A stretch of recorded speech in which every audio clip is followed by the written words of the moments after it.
से पहले बगोदर के अंदर काश एक हॉस्पिटल केंद्र सरकार की तरफ से आप दे देते, वो नहीं दे सके। तरफ से आप एक हॉस्पिटल दे देते, ये नहीं हो सका जेपी नड्डा साहब से। और आप उस आदमी को जिताने के लिए, उस आदमी का वोट मांगने के लिए आ गए जिसको बगोदर की जनता ने 2014 में कफन देकर ये जिताया था, कफन देकर के। इस महफिल में जितने हिंदू समाज के लोग हैं, मैं उनको पूछना चाहता हूं, हिंदू समाज के लोगों से, केवल हिंदू समाज के लोगों से पूछना चाहता हूं, क्या बताओ जिनको आप कफन दे करके विदा करते हो उसको वापस लाते हो क्या? हाथ उठा करके बताओ, हाथ उठा करके बताइए। जिसको आप कफन दे करके विदा करते हो उसको दोबारा घर लाते हो? लाते हो भैया? चाचा लाते हो क्या? नहीं लाते हो ना? तो नागेंद्र महतो जी को भी मत लाना, नागेंद्र महतो जी को भी मत लाना। ये दिनेश यादव आपको बोलने आया है, ये आपको याद दिलाने आया है कि हमारी हिंदू संस्कृति क्या है। ये भाजपा वाले लोग हिंदू हिंदू चिल्लाते हैं और गाय का मांस का तस्करी करने वाले बीफ कंपनियों से 250 करोड़ रुपए का चंदा लेते हैं। उनको हिंदू धर्म से कोई मतलब नहीं है, उनको हिंदू संस्कृति से कोई मतलब नहीं है। मैं उनको याद दिलाना चाहता हूं कि हिंदू संस्कृति का मतलब ये है कि जिसको हम कफन देकर के विदा करते हैं उसको दोबारा वापस नहीं लाते हैं। मैं जेपी नड्डा जी से, आदरणीय प्रधानमंत्री नरेंद्र मोदी जी से, आदरणीय केंद्रीय गृह मंत्री जी से पूछना चाहता हूं कि आप बताओ कि इस देश के अंदर आप कौन सी संस्कृति को मानते हो? गाय की तस्करी करने वाले बीफ कंपनियों से 250 करोड़ का चंदा लेते हो, कफन के नाम पर वोट मांगने वाले को कहते हो फिर से चुनाव लड़ो। मैं पूछना चाहता हूं, भाजपा के अंदर और कोई नेता नहीं था क्या?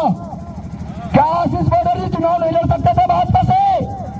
क्या छोटेलाल यादव चुनाव नहीं लड़ सकते थे भाजपा से? क्यों नहीं दिया उन लोगों को?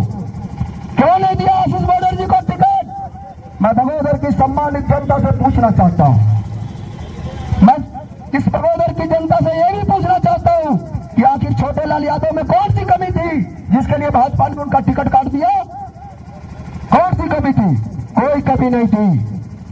कमी एक ही थी कि थके हारे उस व्यक्ति को फिर से रेस में लाना था और विनोद सिंह को जिताना था। नागेंद्र महतो जी के रहते विनोद सिंह को भाजपा कभी हरा नहीं पाएगी। नागेंद्र महतो जी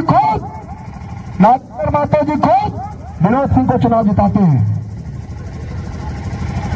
आपको हंसी आ रही होगी इस बात से, आखिर कैसा सेटिंग है ये?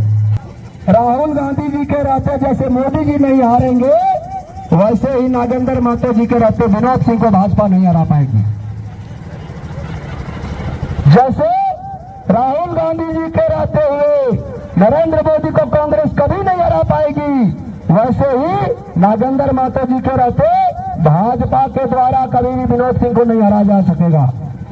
इसीलिए दिनेश यादव चुनाव लड़ रहा है, इसीलिए दिनेश यादव ने यह बीड़ा उठाया है कि नागेंद्र महतो से ये काम नहीं होगा, ये काम दिनेश यादव से होगा। दिनेश यादव से ये काम कमल छाप से नहीं होगा, कमल फूल से। ये काम गरीब गुरबों के आय का स्रोत टेम्पू छाप से होगा, टेम्पू छाप से, जिससे गरीबों का घर चलता है, जिससे गरीबों का घर चलता है। देखो टेम्पू लगा हुआ है इधर, इसी टेम्पू छाप से होगा, कमल फूल से नहीं होने वाला है। कमल फूल ने खूब ताकत लगा लिया, सलीम अंसारी जी को कमल फूल वालों ने खड़ा किया है हरवाने के लिए, लेकिन उनको पता नहीं है कि यहाँ का सिस्टम अलग है, यहाँ का डीजे अलग तरीके से बजता है। यहाँ का डीजे वो वाला नहीं बजता जो गुजरात में बजता है, यहाँ का डीजे अलग तरीके से बजता है। यहाँ का मशीन और चोंगा अलग है, ये गुजरात वाला चोंगा नहीं है, ये बगोदर वाला चोंगा है। इसीलिए मैं कहना चाहता हूं, जैसे अभी आप लोग 4G 5G मोबाइल यूज करते हो, मोबाइल यूज करते हो भाई, कितना, कौन सा 4G कि 5G? 5G। 5G का मतलब है कि आप लेटेस्ट फोन यूज करते हो, लेटेस्ट फोन मतलब अभी का, अभी जो चल रहा है उसका फोन यूज करते हो। लेकिन बीजेपी चाहती है कि 90 वाला फोन चले, चल पाएगा? लगता है आपको चल पाएगा? नहीं चलेगा। इनको भी लगता है नागेंद्र महतो से नहीं होगा। आपको लगता है इस 30 साल के लड़के से होगा? लगता है इसी से होगा। इसी 30 साल के इस लड़के से होगा। और बगोदर का मैं कायाकल्प करूंगा। बगोदर के हर एक गांव का सरकारी स्कूल को ठीक करूंगा। आपको वचन दे करके जाना चाहता हूं। बगोदर के अंदर जितने सरकारी हॉस्पिटल हैं वो करके, जैसे कॉमरेड महेंद्र सिंह लड़ते थे बाबूलाल मरांडी की सरकार से। जब महेंद्र सिंह जी की हत्या हुई थी तब बाबूलाल मरांडी जी ने कहा था कि मैं जो भी काम कर पाया हूं वो कॉमरेड महेंद्र सिंह के लड़ने की वजह से कर पाया हूं। बाबूलाल मरांडी जी ने कहा था ये बात, मैं नहीं कह रहा हूं। आप उस समय का मीडिया रिपोर्ट निकाल करके पढ़ लीजिएगा। जब इनकी हत्या हुई थी, कितना जनवरी था? 16 जनवरी, 15 जनवरी, 16 जनवरी, 17 जनवरी 2005 वाला अखबार निकाल के पढ़ लीजिएगा, धनबाद एडिशन वाला। मैं धनबाद में रहता था तब। 17 जनवरी को वो छपा था अखबार में 2005 को, पढ़ लीजिएगा निकाल करके। 18 जनवरी को भी छपा था, पढ़ लीजिएगा निकाल करके। ये मेरा कोटेशन नहीं है, ये मेरा स्टेटमेंट नहीं है, ये झारखंड के पहले माननीय मुख्यमंत्री बाबूलाल मरांडी जी का स्टेटमेंट है। और उस दौर का स्टेटमेंट है, आज का दौर नहीं है। आज का स्टेटमेंट नहीं है, उसी समय का स्टेटमेंट है। इसलिए मैं कहना चाहता हूं कि 30 साल के इस नौजवान लड़के पर भरोसा करिए।